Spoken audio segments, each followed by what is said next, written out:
Dictation start होगी 5 second बाद।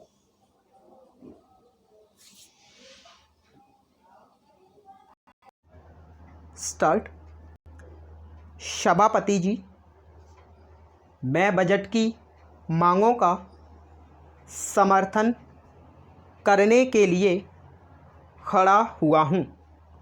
आज जो बहस हो रही है उसमें इधर या उधर के साथियों ने हिस्सा लिया है।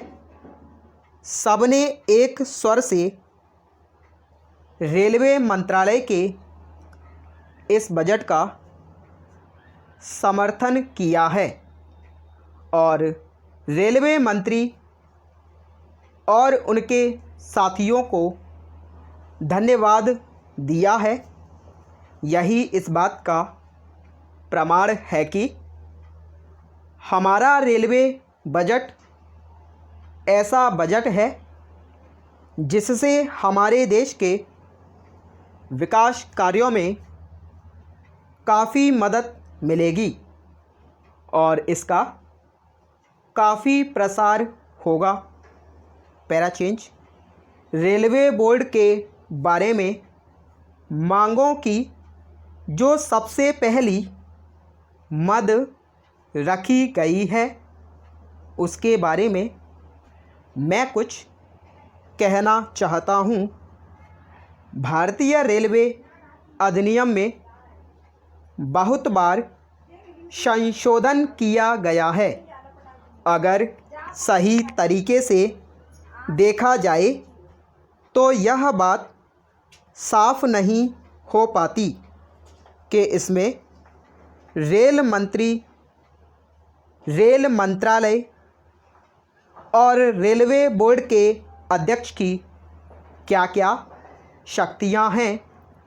जब रेल मंत्री मौजूद हों तो यह बात समझ में नहीं आती कि रेलवे बोर्ड के अध्यक्ष के पद की क्या महत्ता है। मैं ऐसा समझता हूँ कि यह बहुत ही पुराना और अंग्रेज़ों के ज़माने का बनाया हुआ कानून है जिसमें सुविधा के अनुसार संशोधन हो चुके हैं और अभी भी इसमें काफ़ी संशोधन की गुंजाइश है। मैं मंत्री महोदय से निवेदन करता हूं कि भारतीय रेलवे अधिनियम की सारी धाराओं पर पूरे तरीके से विचार होना चाहिए जिससे कि इसको मजबूत बनाया जाए।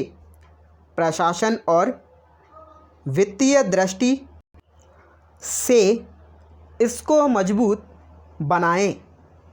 इसमें ऐसा परिवर्तन किया जाए जिससे रेलवे का काम सुचारू रूप से चल सके और सहयोग की भावना से सारे विभाग में काम हो सके।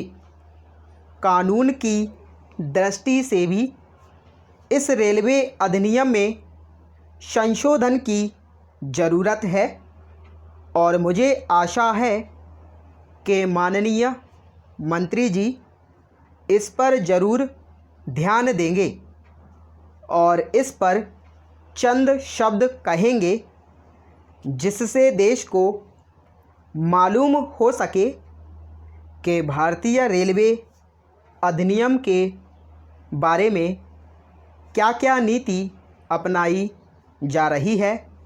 Para change. महोदय, सारे देश में रेलवे में किराया नहीं बढ़ाया गया है।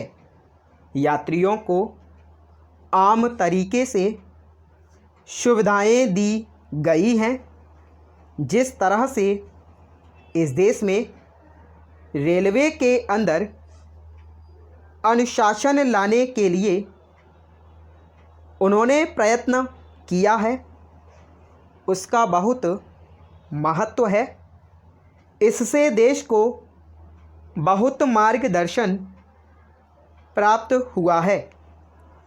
हमें आशा और विश्वास है कि मंत्री महोदय के नेतृत्व में रेलवे का काम और अधिक कुशलता और तेज़ गति से आगे बढ़ेगा। स्टॉप।